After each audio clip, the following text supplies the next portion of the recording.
Hello, and welcome to another episode of Climbing on the Bookshelf. It's been quite a few weeks since I did a recording, so I thought I'd do The Ogre by Doug Scott. I've just finished reading it, and it's a great read. It tells you a little bit about the history of the Karakoram, where the ogre is, and it then goes on to how he climbs it with his teammates, or the team that he selects. So yes, it's in two parts. The first part is about geological. Let me just have a look at the contents. Right, part one is about the mountain, ancient history of exploration, the blanks on the map kind of filling in mountain stuff, and early mountaineering, sort of like the late 1800s. So that's really interesting. It's not something you normally get in a book talking about a climb that a certain mountaineer has done. It's quite a good idea. It's really quite interesting. You do kind of read through it quite quickly, and there's some good facts in there as well, but I'll leave it to you to find out the facts, because I guess I'm just a bit lazy to read the few out.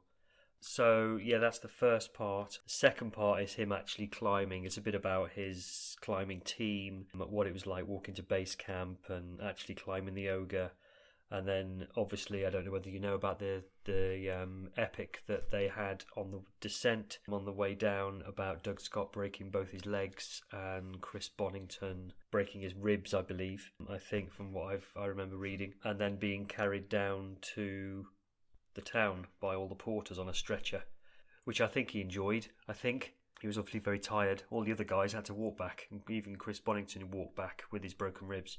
So that was quite a feat in itself. So I'll just go on now to read a little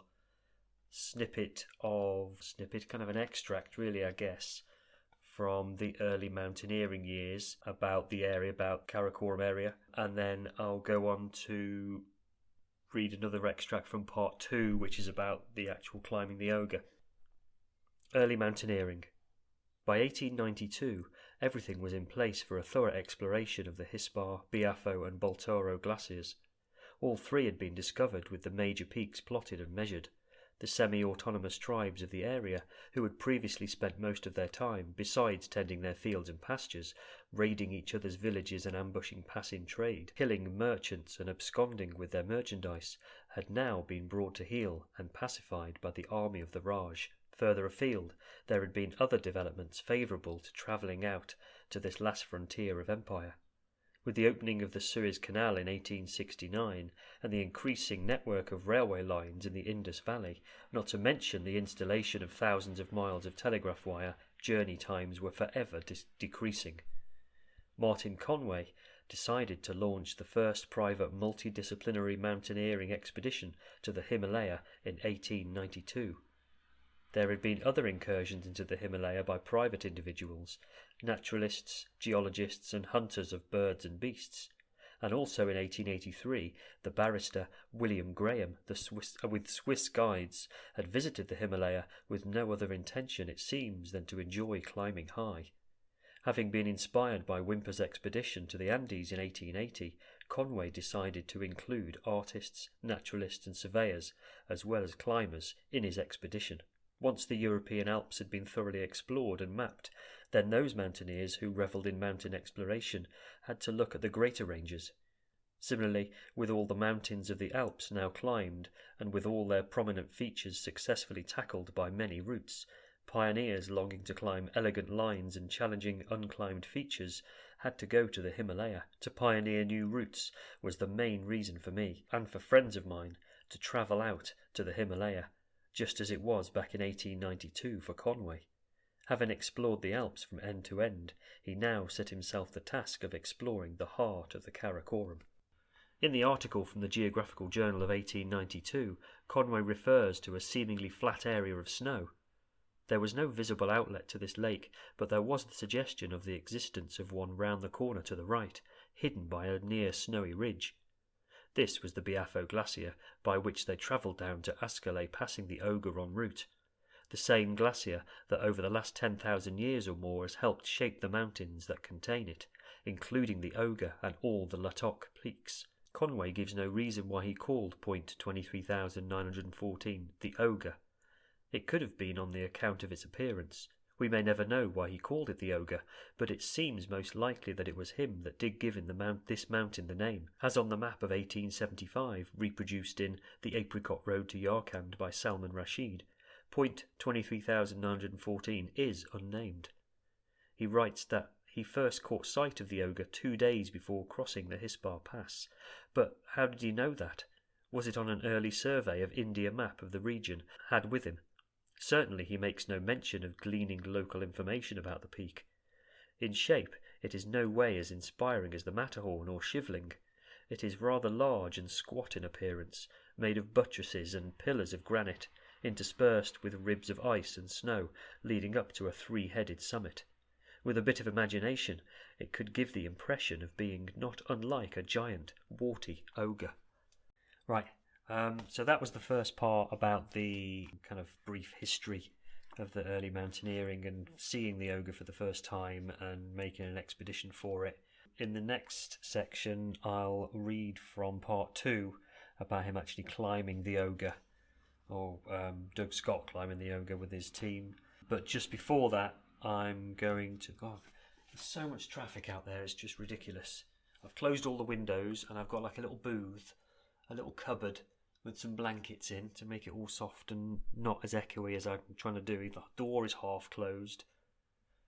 I've got my phone on aeroplane mode so nobody interrupts me. So I'll just read this now. In the back of the book you've got a little page or so about the author, about Doug Scott. So I'll just read that now. It kind of speaks for itself about his accomplishments.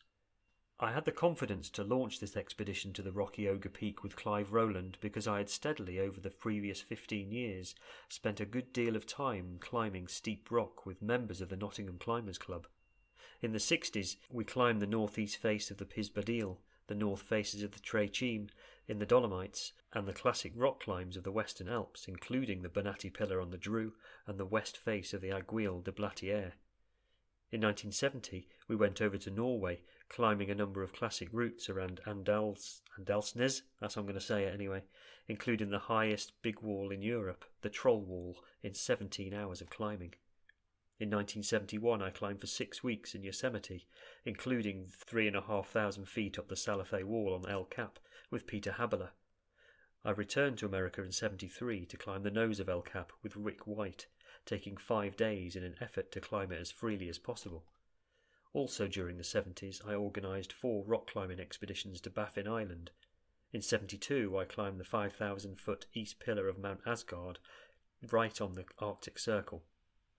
I also managed to organise several small overland expeditions to the Tibesti Mountains of Chad, Kurdistan and the Hindu Kush, where we climbed the south face of Kohi Bandaka, which is 22,470 feet, or 6,850 metres, in alpine style.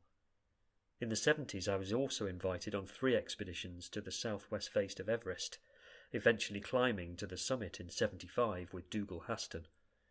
Somehow or other over the years I managed to go on more than 40 expeditions to the high mountains of Asia and many other mountain ranges. For about 20 years I was totally obsessed with mountains and going off with the boys climbing. As I became old and feeble, I directed my energies toward helping the people of Nepal, who had helped me climb their mountains by building schools, health posts and porter rescue shelters, with the help of equally enthusiastic trustees and some 100-odd volunteers in Britain.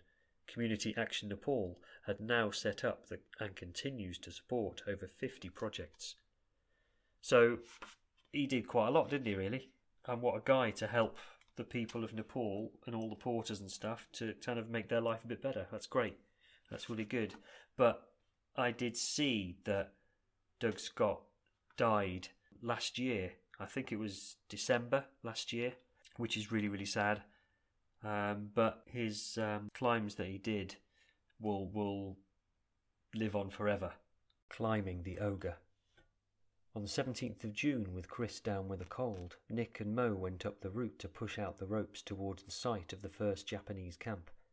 On the following day, Clive and Chris, who was now recovered, climbed over 600 feet right past the Japanese camp, while Mo and Nick spent the day taking a rest and filming. On the 19th of June, Nick and Chris left Advanced Base Camp at 2:45 a.m., carrying heavy loads of food and fuel, reaching the Japanese camp, known as Camp 1, in 3.5 hours. They descended as Clive and Mo continued above Camp 1, fixing rope until late afternoon before sliding back down the ropes from 19,500 feet. On the 20th of June, Chris and Nick went up to occupy Camp 1, from where, during the next 2 days, they extended the rope 20,200 feet. By working a shift system for a week in various combinations, the four had fixed the way to just below the West Col by the 23rd of June. On that day, Mo and Clive, after 10 hours of climbing, returned to Chris and Nick at Camp 1 with the good news that the climb could now enter a new phase. The first 4,000 feet of the mountain had been climbed and fixed with the rope to just below the West Col at 20,630 feet. The climbing had been up classic alpine mixed terrain of steep ribs of snow and ice, interspersed with steps and slabs of granite. On their return to Camp 1, Chris announced that he and Nick had decided that once the route had been made to the West Col, they would set off for the summit. Clive recalls Chris's reaction on hearing that they'd reached the Col as being jolly good. That means that Nick and I can go for the summit tomorrow, about which Nick looked surprised and sheepish. There had been a breakdown in communications. Chris later revealed his thoughts that although good progress was being made, some rifts in our team were beginning to show. Mo and Clive were altogether more relaxed in their approach and did not have the same sense of urgency that Nick and I shared. We believed that we should grab the good weather and make as much progress as possible, get ourselves established on the Col, and then go alpine style for the summit. Mo and Clive, on the other hand, seemed to favour a more deliberate approach and preferred the idea of going for the west ridge of the mountain. It is at odds with Clive's recollection of the events at this time. He and Mo had always thought the crest of the west ridge from the West Col would be the most interesting route, but during the climb to the West Col, according to Clive, there had been a change of plan, which had been discussed by the four of us, to climb the snowy south face up to the summit block together. Clive was put out, saying, "I thought we were meant to be climbing as a team." Mo pleaded for a rest day, and we can all go up together the day after. Clive recalled Chris being unmoved by our protestations and was adamant that he and Nick would be heading off for the summit the next day. Very early in the morning of the 24th of June, Chris and Nick set off up the ropes for the West Col, carrying heavy packs containing food and fuel for a week. Mo and Clive awoke to find they were alone and decided to descend to base camp for further acclimatization, disgruntled and sulky, as Mo wrote in the Alpine Journal. Meanwhile, down at base camp, Jackie, who had done a considerable amount of alpine climbing, readily took up my suggestion that we went and climbed a small rock spire that Clive, Ronnie Richards, Rob Wood and I had attempted 2 years previously. This was something both Jackie and Steph had always had in mind. In fact, Jackie was hoping to carry out a reconnaissance of a suitable peak to climb in 1978. Steph unfortunately was suffering from the altitude and maybe heat exhaustion. Jackie and I didn't make it due to huge balconies of unstable snow which came crashing down in the afternoon heat, taking my rucksack with them. On our return to camp, we came to know that earlier that morning Don Morrison, leader of the Yorkshire Karakoram expedition, had died. Don and Tony Riley were walking along the Baintha Brakk glacier, following, by then, a well-used track in the snow, when suddenly Don fell through the snow down into a deep crevasse, so deep that Tony could not reach or hear him above the noise of the subglacial stream. The first we knew of the separatists up on the southwest spur was when Mo and Clive arrived in camp that evening. Clive had a set look on his hairy countenance that had wondering what next. It wasn't so bad, just that they felt disillusioned that Chris and Nick had taken off without a full, frank discussion. It seemed that Mo and Clive, that all four of them needed more time to acclimatise and go down for more supplies, especially gas cylinders and more rope. Mo recalled that I was a bit disgusted at the turn of events as related by Mo and Clive on their arrival at base camp. I did wonder if the situation had come about due to the fact that Chris and Nick had far more high altitude experience than Clive and Mo.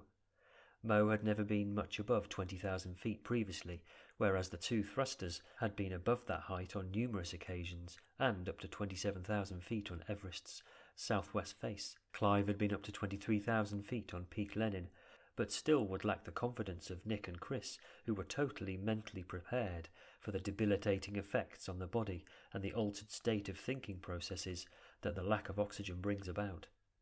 For Clive and Mo, climbing in those realms was still something of a mystery, and so naturally they preferred to more cautiously feel their way forward. There was a further reason for being in base camp, and that was to check not only their wives, but also what Tut and I were planning to do. They deduced from watching our movements that all was not well. Mo succinctly summed up the situation as mounting 1, climbers 0, and later proceeded to suggest ways we might even up the score. Right, so that's this episode done.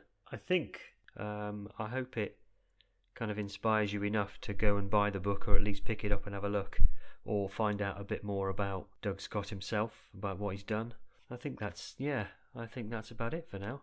Listen next time to Climbing on the Bookshelf. Obviously, I'll read another book. Oh yeah, I just want to say thank you very much to Vertebrate Publishing for allowing me to read extracts from the book. In the show notes, there's a link to where you can buy the book. It goes directly to them and the landing page of that actual book. So hopefully you'll buy it from there. That's all for now. Catch me next time on Climbing on the Bookshelf. Listen out for another episode. Goodbye.